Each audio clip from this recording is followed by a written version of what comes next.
Dear, this is a story of a 20-something-year-old who lost her job for the first time. However, the story does not begin at this moment. It begins in the heart of this little girl who is plagued with the fantasy of what the future may hold. This little girl is me, Angelica, who still is figuring out her place in the world. Growing up is a theme of life not often talked about. In fact, no one ever really gets taught it. Rather, it's something that is expected of or of natural occurrence to the evolution of humans. For me, I always pondered at the thought of, at what moment signifies you becoming an adult? Is it set by the biological age of 18? Or when you can legally buy a drink at the bar? Or is it when you graduate schooling and go on to get your first job, first kiss, first kid? Or is it the moment you suddenly become responsible of things? While coming of age is dependent on the balance between biology, psychology, sociology, and culture, we ultimately have our own journey of maturing. There's no denying that this is an inevitable law of life that is bound to happen. Personally, I grew up viewing life as a series of milestones to be achieved. I held a linear and traditional perspective of life that is partly due to my Western, white-collar, suburbia upbringing. My first run-in with adulting was when I got my first job as a paper girl at 12 years old to earn extra cash to buy the things my parents did not prioritize to buy me. This ensued a workaholic nature to me, which I learned later is not the meaning of life, which was influenced by my first taste of the power of money. My second experience was when I first bought my car at 16 and had a license to drive around town freely. It was the sweet taste of independence that no longer hinged on the dependency of a parent to get me to places. I was able to get myself to places now. But little did I know not to rush too quickly in this department. Closer and closer, 18 drew quickly, and I was faced to figure out what life would look like after high school. And I did what I thought one needed to do to succeed in this game of life: continue studying towards a degree. And with the naivety of what youth brings, I decided to study something I was passionate about: art.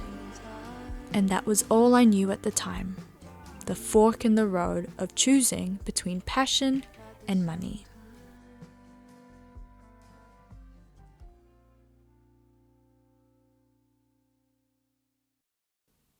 My first year of tertiary was greeted by the onset of COVID-19. Remote learning, Zoom calls, and trying to create art in my backyard wasn't ideal, but was something I just had to accept happened. And I guess that this is a lesson of adulting that I became exposed to during this time.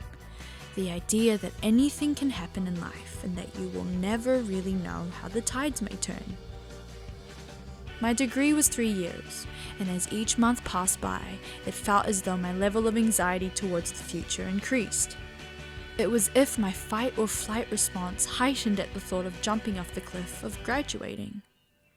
This time of my life was the first time I fully experienced what uncertainty felt like, which definitely defied my once linear and certain view of life. This uncertainty mixed in with my sudden realizations of the realities of life after high school developed me into a little ball of panic. It no longer was this tunnel vision of achieving the next milestone, rather felt as though everything rode on what would happen next. This was the death of living in the present, which led me to temporarily live in the uncertainties of the future, to be always one step ahead. But one thing that you learn after living for the future is that the future is not certain itself. Yes, it's good to have a hope, dream, and vision of what you want for your life to turn out to be, but it's only through the actions of your present that will get you to that point. One example of this was at the end of my degree, where I once felt the pressure and need to finish the degree for the sake of earning a title to get a job. I decided to view it in my present moment as a privilege. Rather than seeing it as a chore that I needed to get done and go on to the next thing, I began enjoying my love for what I was doing again. And that's what we do as kids. We do things for the sake of loving it. I don't know why that changes when you become an adult. I finished my degree, proud of the fact that I achieved this feat. However, a new problem arose: the freedom of time.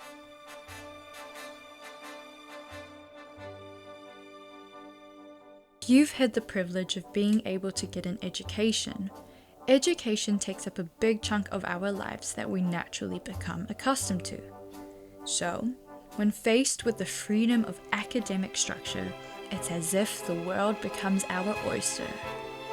Ah yes, the world is your oyster, is a quote that both excites me and instills a dread of fear within me. Excitement because of the hope and possibility of what life can bring. Fear because of the thought that I may pick the wrong thing to do with my time. The question of what path do I choose out of the endless future possibilities was a temptation that constantly plagued me. Worst off, I just didn't know where to begin.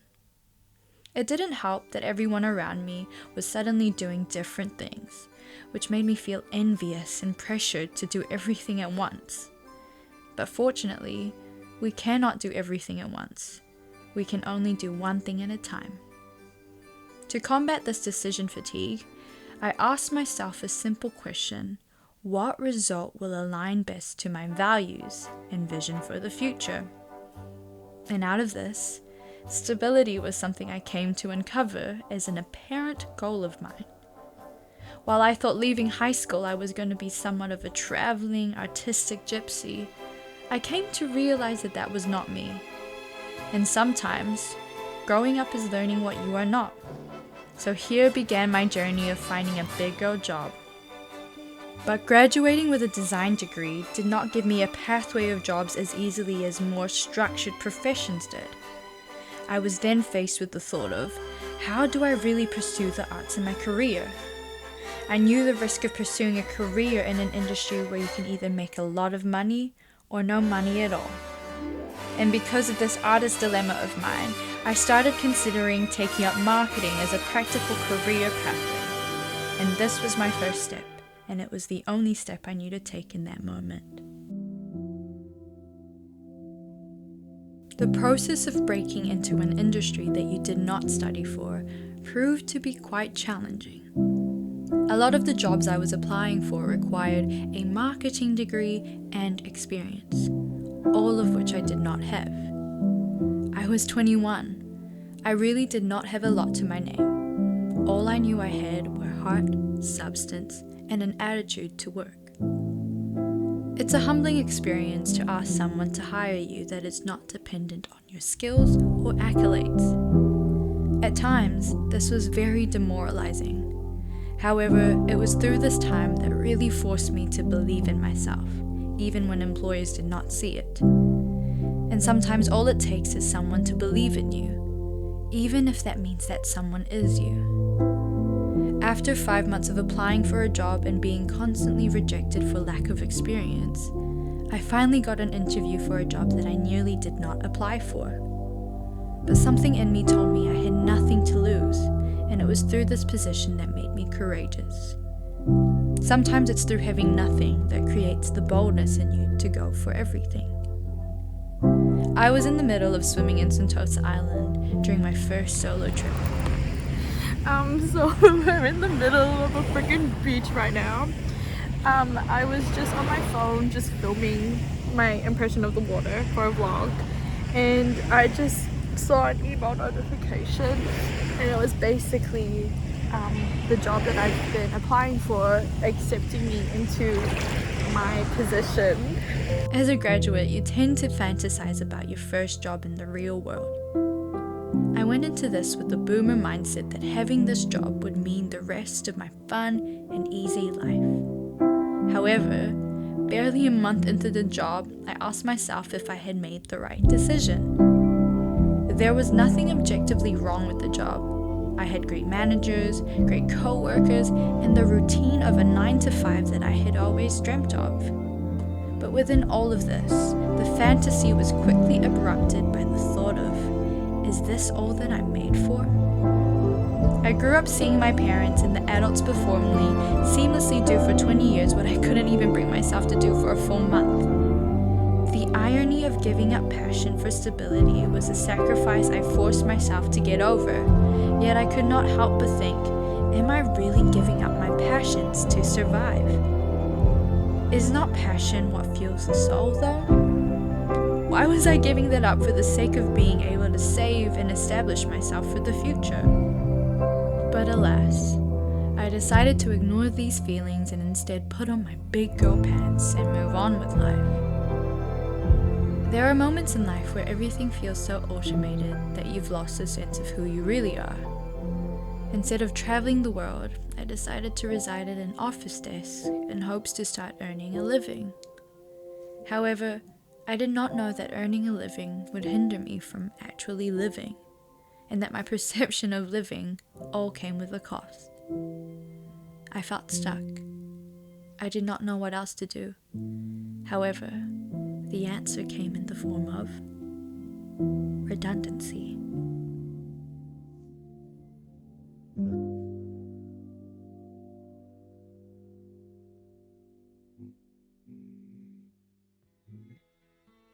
November 7th, 2023 was the day it all fell down. It was the day that I found out I was losing my job. A job I had waited 6 months for and had only worked 6 months at. At first, I was definitely sad and shocked, more so at the sudden thought of what to do next. However, I felt a sense of peace and freedom without fully knowing what freedom would look like. You see, what came crashing down wasn't my sense of hope and direction for the future. Rather, it was my childhood perceptions and ideas of the life I thought I had to live. The pressure, the weight, the expectations, and anxiety that I had subconsciously carried in my pursuit of controlling what the future held all came crashing down. And the aftermath was not dreams laid in ruin. More so were dreams that were able to break free and forge its own path. And that's where I'm currently at, forging my own path. Last day! My redundancy was timed during Christmas and the New Year, so I had no luck in the job department. I am off to a job interview for one of the only places that has gotten back to me since my redundancy. However, what I did have were loving parents and a home to still live in. I wasn't sure if I wanted to say this, but I'm 22 and I still live with my parents, only now I rent with them. And I'm proud of it. I used to be so embarrassed to say that I still live at home, but if there's one thing that redundancy taught me, it was how to be grateful for the little things. The little things being the freedom to slow down after thinking I had to rush through life, and the time to spend true, unrushed quality time with family and friends. And most of all, finding a way to get back to her, and allowing myself to be and do all the things that make me, me. And for the haters who think, well, you were only able to do this because you didn't work, I ended up working back at the retail job I had during my tertiary studies. And while that wasn't the most ideal, it was something. And that's the greatest lesson and observation of adulthood I have found, is that a majority of life is not ideal and no one really knows what they're doing, but we just gotta work with what we've got. It's our choice to choose if these moments will define the song that we sing. That's where it leads me to now, writing to you. My story is one out of billions out there in the world. Though it's a story that proved to be a personal challenge, it's also a story full of privileges and access to resources that most % of the world don't have access to. However, one thing that every human has the power to own is their story. And one thing every human deserves the right to is to dream. So, whoever you are, and however you stumbled upon my story, I hope that all your dreams come true, and that you find the courage to fight for your dreams. Together, I hope to highlight the nuances and thoughts of life through the process of growing up. Yours truly, Angelica.